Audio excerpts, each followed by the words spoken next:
Hello, and welcome to the Thrive Mindset Podcast. I am so glad you are here with me. My name is Carrie Dale, and I am your host. I am an entrepreneur, author, podcaster, manifester, and motivator. And I am on a mission to empower you to create the life of your dreams. If you are looking to up-level your life, relationships, finances, productivity, and success, you have come to the right place.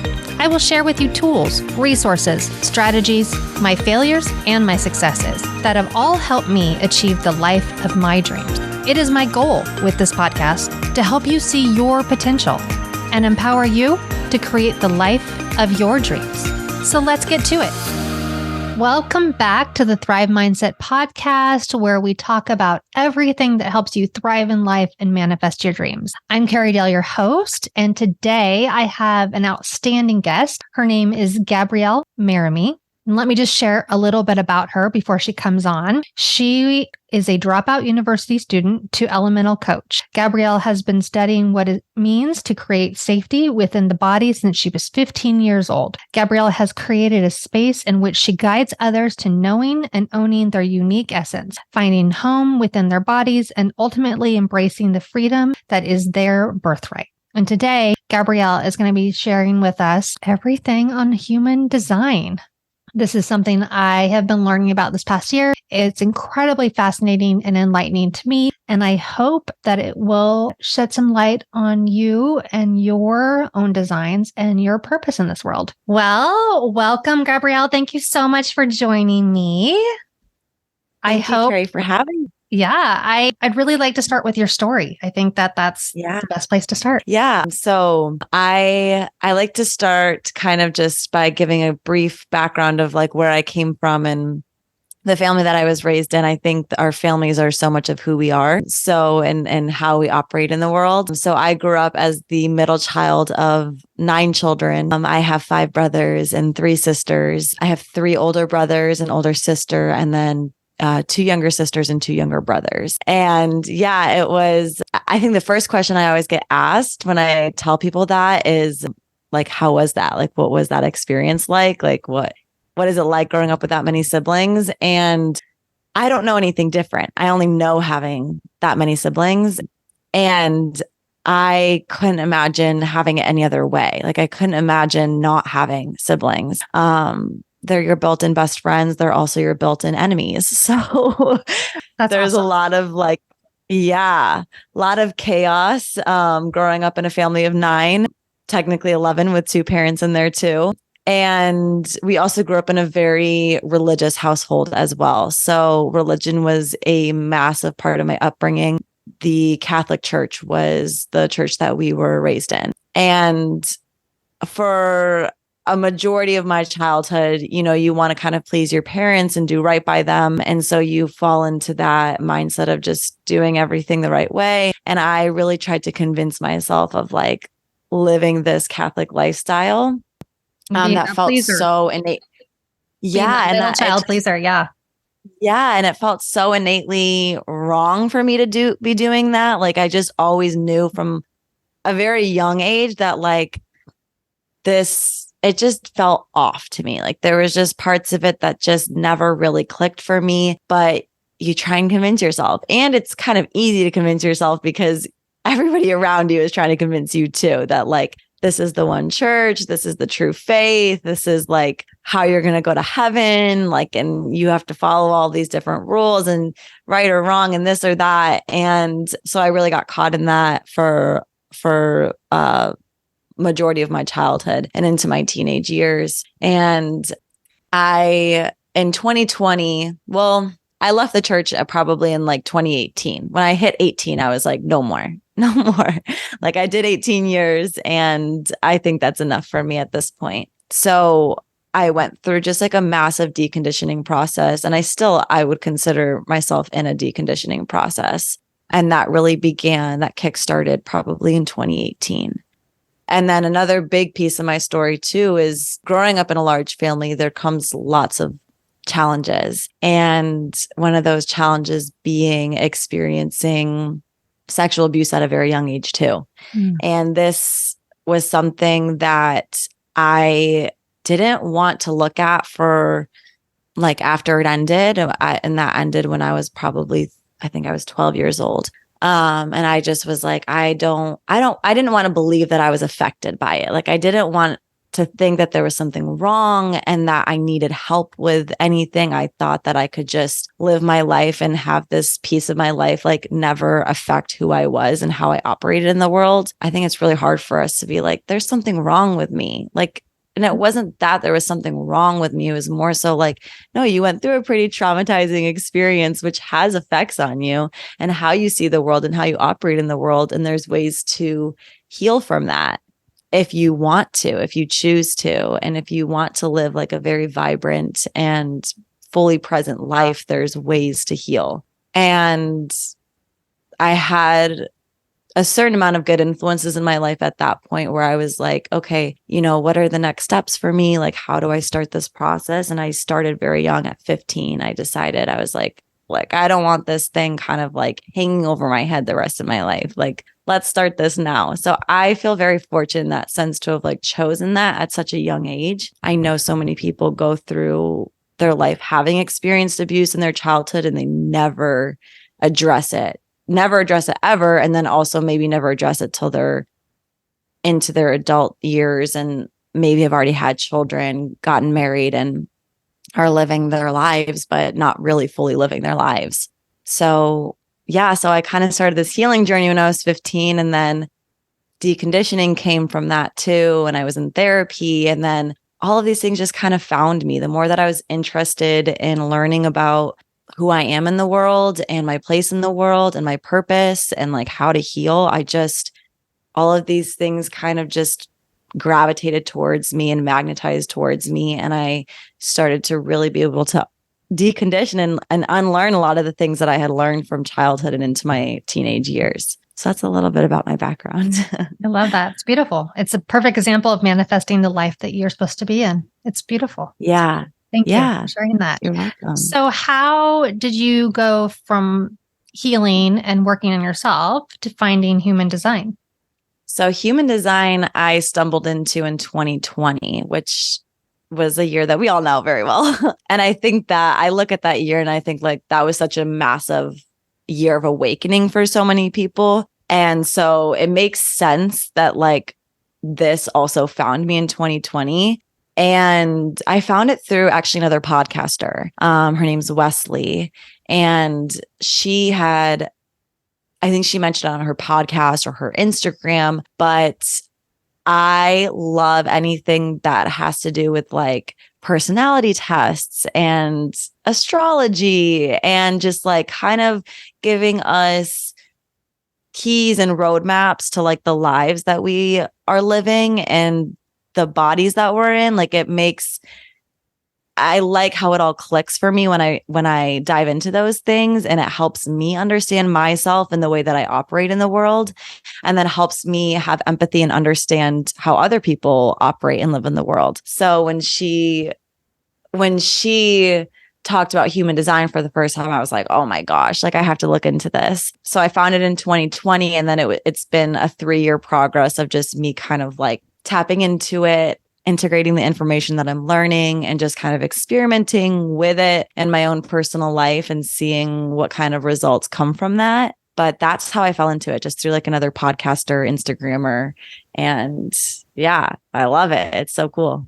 So before we dive into all of what that is, what have you seen in your life? Like what has changed? So that was 3 years ago. I learned that I was a projector. Or I am a projector in human design, which we are known as like the natural guides in this world. We're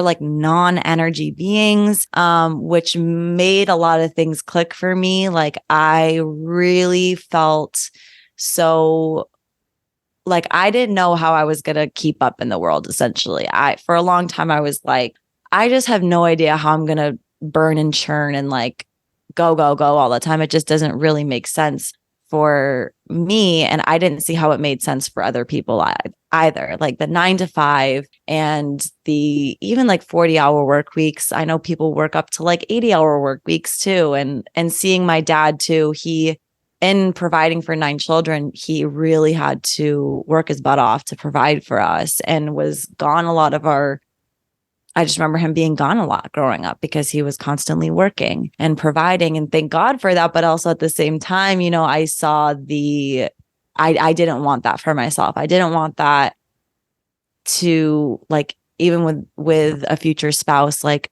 I wanted my husband home. I want my husband home and present. I want to be able to raise children with him in a way that was kind of unlike the way that I saw it happening in my household.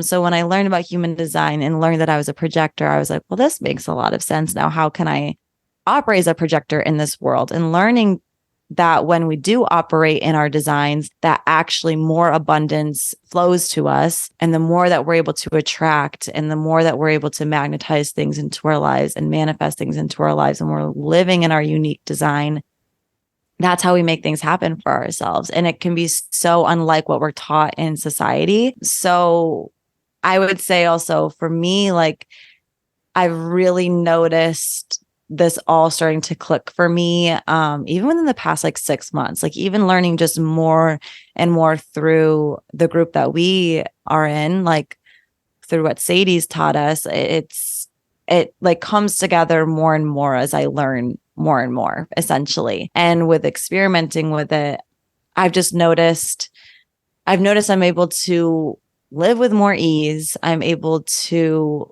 give myself rest, knowing that that's like perfectly in alignment for my design, and to also like reassure myself that I'm not missing out on things when I experience like FOMO in this life. And I think because as a projector, which we can get into, my strategy is to wait for that invitation. So to wait for people to invite me into things, and to know that it's perfectly in divine timing and perfectly in alignment. As long as I'm continuing to put myself out there and show the world like, hey, this is what I'm capable of, and this is what I have to offer. And then going in and validating myself first, knowing that like I'm here for a purpose. And like, even if nobody else sees me, like I see me, and that's enough for me on a daily basis. And knowing that like the more that I do that, the more other people will recognize me, and that'll all come in divine timing, like I said. So to not really force things, but to just kind of let things flow. Yeah. And look at you now. Now you're reading people's human designs and helping them through that. Yeah. Awesome. Yeah. It's really awesome. Yeah.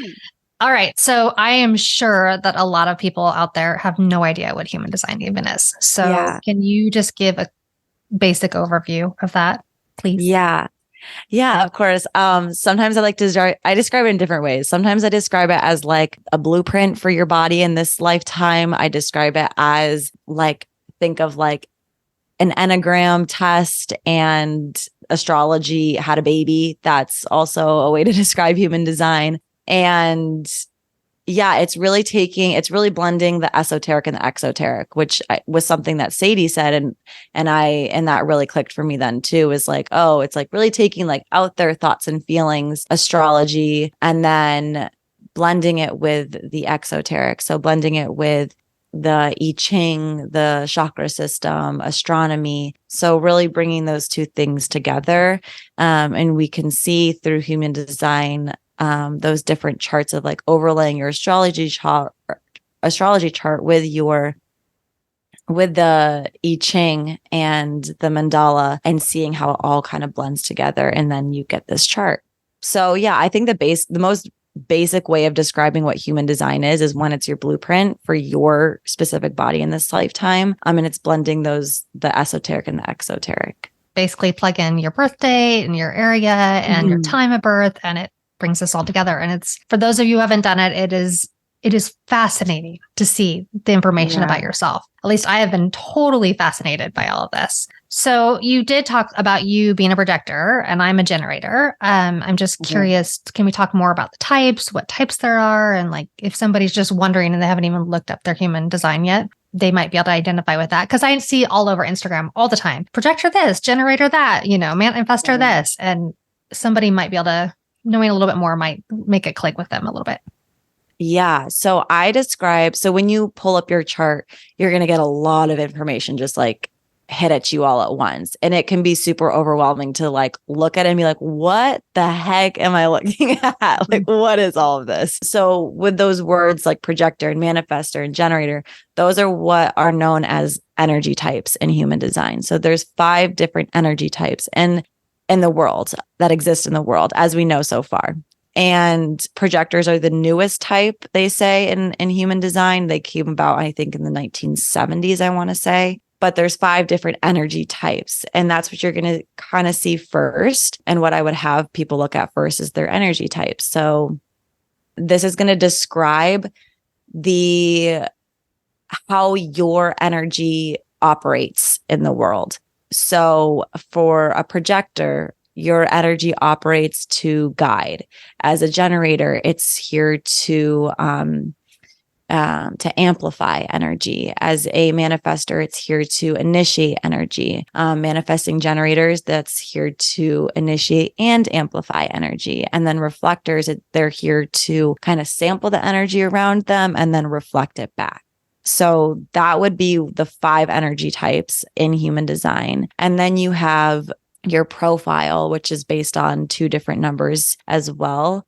And this gets a little bit more complex because this goes into like the lines, and this goes into like your design and your personality, which if you're not looking at a chart, it's going to be kind of, if you are looking at a chart, you're going to see those different colorations in your chart. So you're going to see the chakra system. You're going to see those centers, which there's 9 centers in human design. And depending on what centers are defined in your chart, that's what determines what energy you are, what energy type you are.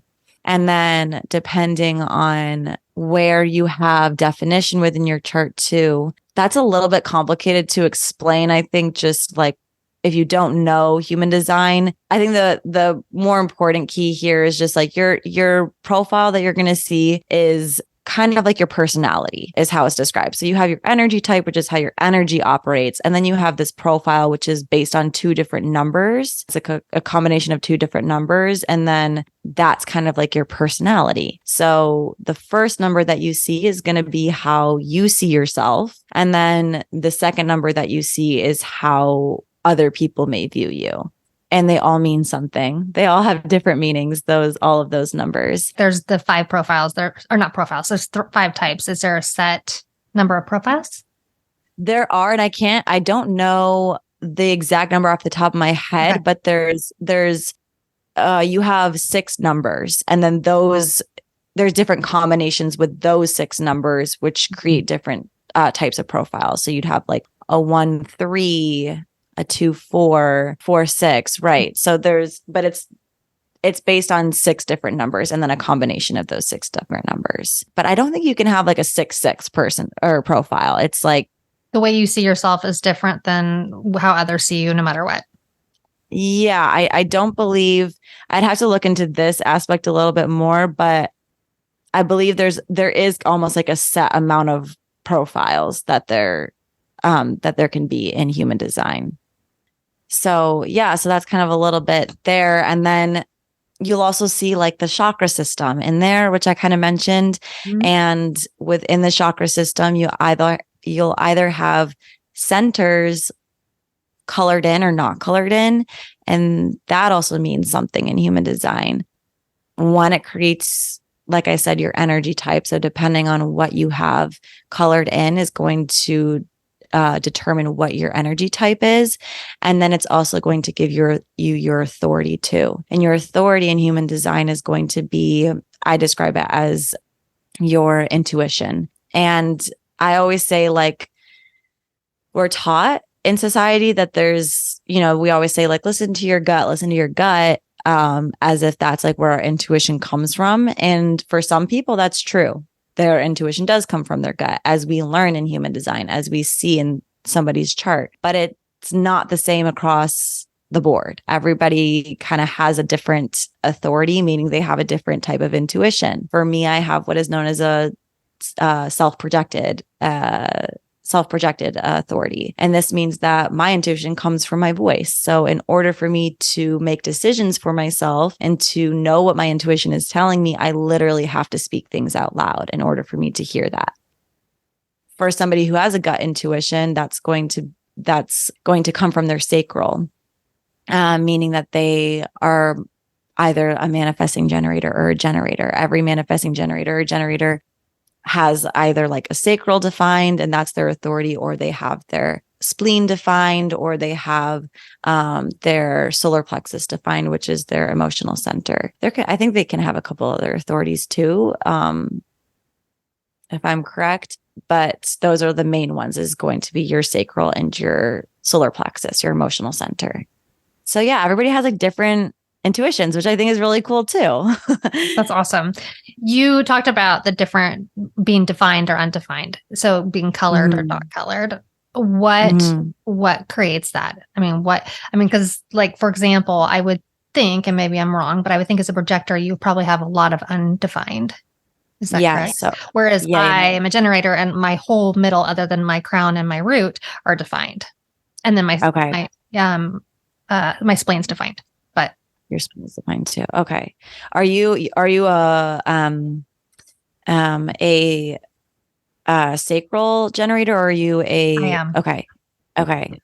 Yeah. So what creates the definition is actually going to be, if you're looking at your chart again, you're going to see numbers within those centers, and those numbers are based on the I Ching. So there's 64 different numbers. We all have 64 numbers within our chart, and these are what are known as gates in human design.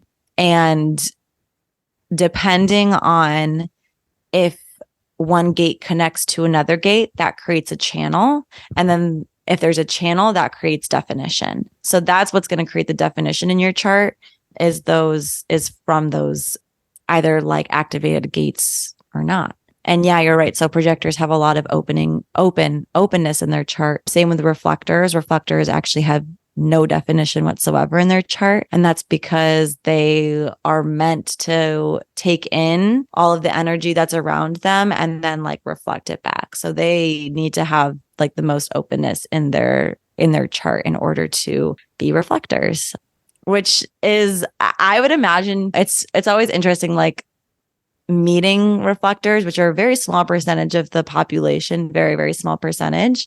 But whenever I've only met them when in our group, like when Sadie's invited them to speak, like that's the only time I've ever met a reflector, unless I'm sure I've met reflectors in the world. I just didn't know it. But it's always fascinating to hear their experience, because I'd imagine like they do go through a lot of conditioning in this life, having all of that openness. And I'm always curious, like what that experience is like for them.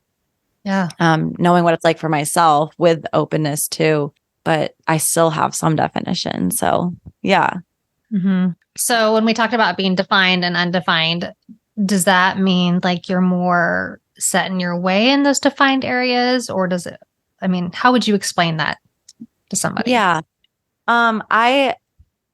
This one can kind of be a little bit tricky. I think this one's like something that kind of takes revisiting a few times to like understand it a little bit more. But basically with a defined center, that's just like in its name, it's a defined way of operating in the world. So I kind of think of like your centers, like they all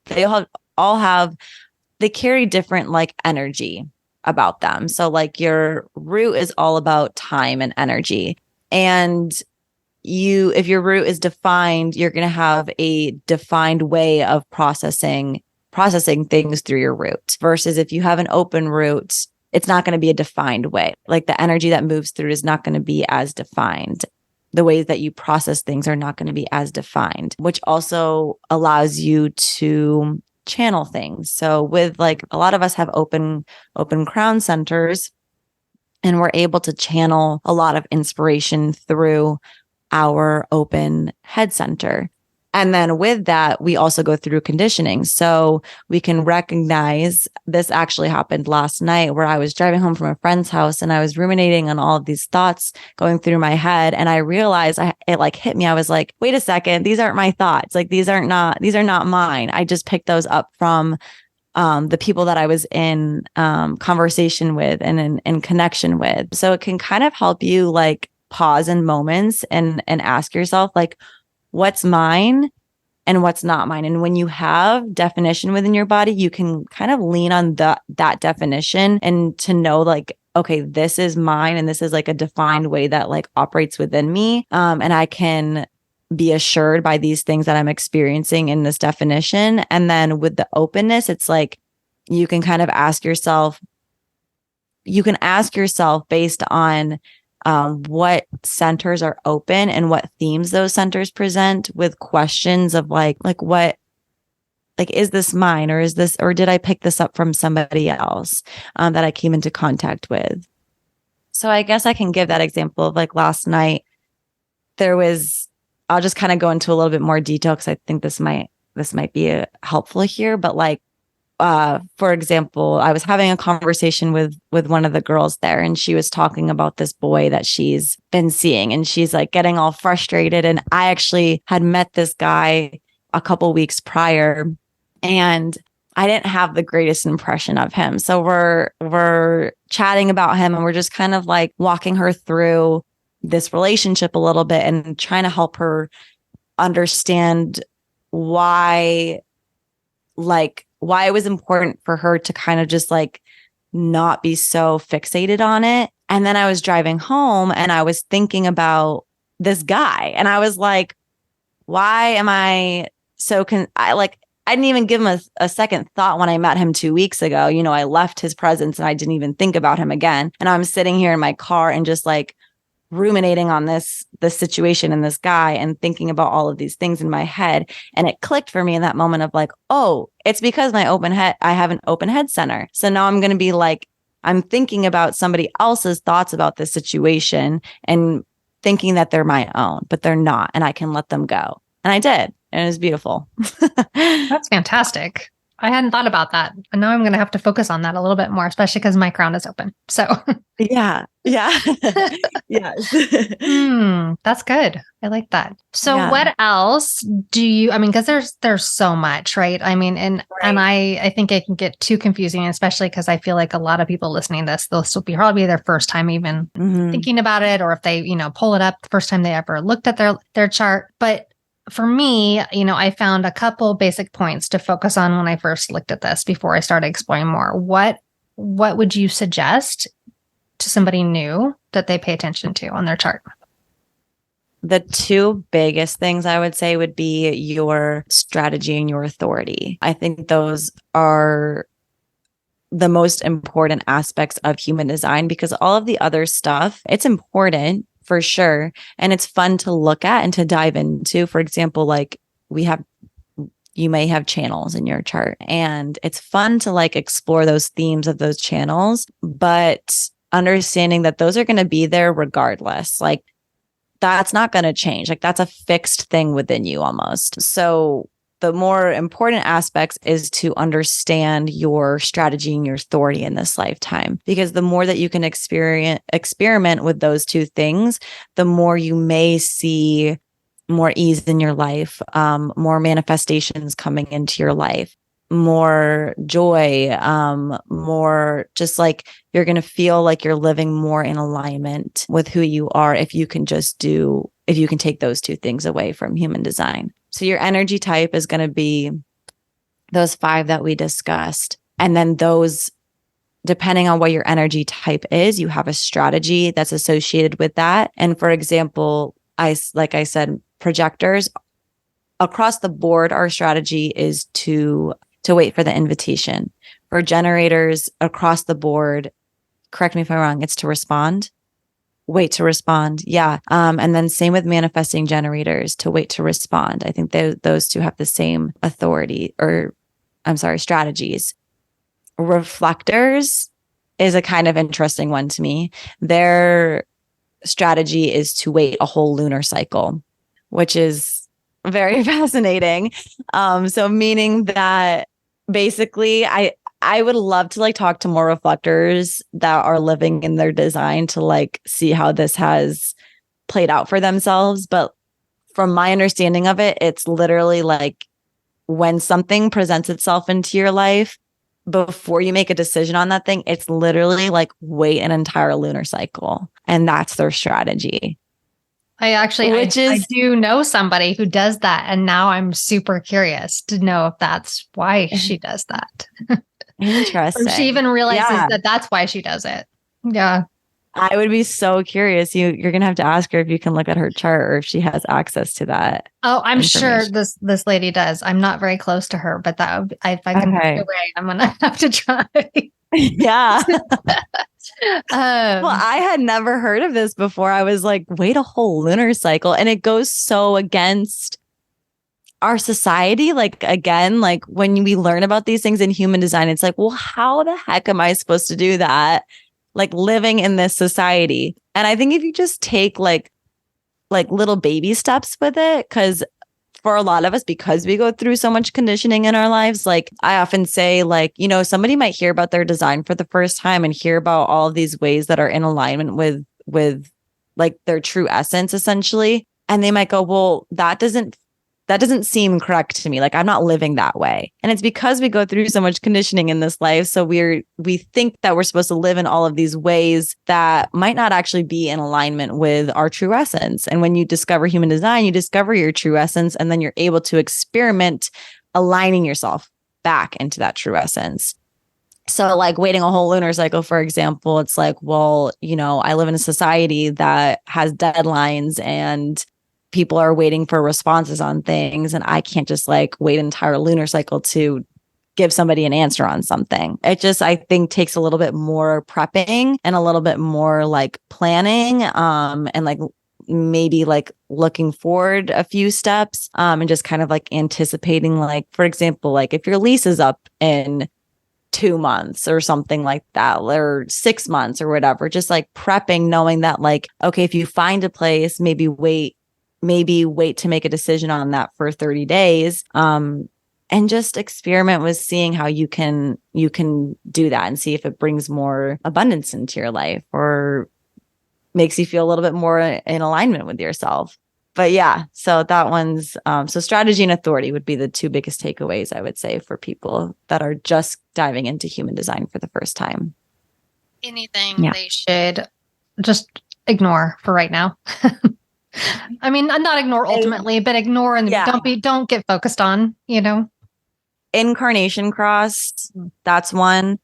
I think when you hear about it, it's like, it's fascinating and like teach their own. If you want to dive into it for sure. You know, you find things in your chart that are fascinating, but like, I wouldn't say get so caught up on those things because like incarnation cross, for example, like if you're living in alignment with your design, which is following your strategy and your authority, that incarnation cross is going to present itself no matter what kind of thing. Like it's just almost like a fixed aspect in your life, and you're going to notice themes of it throughout your life. So to not really kind of get super caught up on that, even like gates and channels, those are super fun to dive into. And I think that's where like having a reading can be so fun, because somebody who understands like gates and channels can kind of like explain those a little bit more. But when you're first looking at your chart, that can be kind of confusing, especially like if you don't understand what you're looking at, because you'll see like two different colorations with those gates and those channels. You'll see it's either like red or black, depending on what website you're using. And that is like, I guess I can give a brief explanation for those right now, but like if it's red, that's your unconscious. If it's black, that's your conscious. And again, like this is not something that I would get super, super wrapped up in, just because those things are going to present themselves in your life no matter what. Like they're just kind of fixed themes and personalities within you as a human being in your chart. And they're super fun to learn about, but they're not as important to get so fixated on, I would say. Mm-hmm. Yeah. Do you have any favorite sites or apps that you like to recommend for people? Yes. So Jovian Archives is a great one if you're looking at your chart. My Body Graph, that one is actually like the OG human design website. So that's kind of like Ra's creation, which is Ra is the creator of human design. And that website is the truest in its form to human design. I would also say Jovian Archives is too. And then I haven't dived so much into genetic matrix, but that was one that we had a human design expert on in our group, Travis, who mentioned genetic matrix. So I kind of want to explore that website a little bit. But those two, and then I do like My Human Design too. It's by Jenna Zoe, and she kind of takes just like a more almost like a more just like modernized view on human design, because modern design was created like back in the 1980s. There can be some like outdated verbiage around human design. And when people first learn about human design, they might be thrown by that verbiage and almost be turned off by human design because of some of the verbiage that's used. And so I do like Jenna Zoe's kind of interpretation on human design, just because it kind of gives it a little bit more of like modern verbiage around it, which can be very easy to digest. So I would honestly suggest, like, for somebody who's first kind of diving into human design, one, I think getting a reading is really fun to start out with human design, because you have somebody there that can kind of like hold your hand through that first initial process and kind of explain things to you, especially as like your interest is getting piqued by looking at your chart. You can kind of be like, well, what's that? And what's that? And somebody's able to sit there with you and kind of dive into those aspects with you. But Jenna Zoe, it's My Human Design. I think that one would be really like a fun one for beginners to kind of like dive into, because she just gives a little bit more of like a modern verbiage take on human design. Yeah, it's a little bit more like appealing. That makes sense. Yeah. And you do readings, which doesn't necessarily need to be in person, correct? I do them virtually. And how would somebody reach you? The main way you're going to find me is on Instagram. My Instagram handle is Lovingly Gabrielle Marie, and all of my information is in there. I have like a Google form link where you kind of give me your birth information so I can load up your chart for you. But prior to our reading, just kind of like pull some key aspects of it that I might want to share with you. And then I have a booking link as well in my bio where people can actually book the reading. No website as of yet. I'll probably get into Kajabi here soon, but Instagram is going to be your main way of finding me. Awesome. Yeah. And you are taking new clients, I assume. Yes, I am. Yeah. Good. Open. Is there anything else that we haven't covered that you think would be important? And I mean, obviously there's so much more, but anything for today for newbies? I think just be curious, like go into it with like a very curious mind and open mind, especially if you have an open crown, that would obviously help. But curiosity, I would say, just like have a curious outlook on these things. And I think sometimes, because of certain conditioning that we go through, we might kind of reject like new ways of understanding ourselves, or a lot of people kind of like boo-hoo astrology, but it is just like a fact that the stars have effect on us, whether we want to admit that or not. That is a fact. And so to just like kind of go in with a curious mindset, I would say, for newbies with human design. I love that. I think that's perfect. And actually, I mean, to me, I looked at it as just like I would take, the Enneagram, or I would take the disc, or I would take, the Colbier, whatever they are. They're just, those are personality tests and you're answering questions. This is just taking information, and it's fascinating when you are open to the ideas of it to see how it truly is you. Like yeah. And the more I've delved into it, the more I see that. And it's amazing. So I think it's great. Anything else that you are doing or you have in the works that you want to share? Yeah. So along with human design, I'm actually opening up hypnotherapy sessions as well, because these kind of I see these going very like hand in hand with each other. Because when you understand that you've gone through conditioning in your life as shown in your chart, you start to understand that, oh, maybe I have like certain conditioned beliefs about the world and about who I am. And I need to take some time to decondition from those beliefs and to uproot those beliefs and to rewrite new ones. Like if you're wanting abundance in your life, but you have this limiting belief about abundance, then you have to go in and uproot that belief and then rewrite it with a new belief. And so I am also offering hypnotherapy sessions along with my human design course or my human design readings. And I think that will go very beautifully hand in hand. And then if you're local in Columbus, I'm getting my toes into the yoga world as well. So I would love to open up some community classes here in Columbus and offer some free yoga, and then maybe get my foot in the door with a yoga studio here too. And yeah, just kind of delving into this whole world of healing. I'm sure I'll have other offerings at different points too, but those two are going to be my main two as of right now.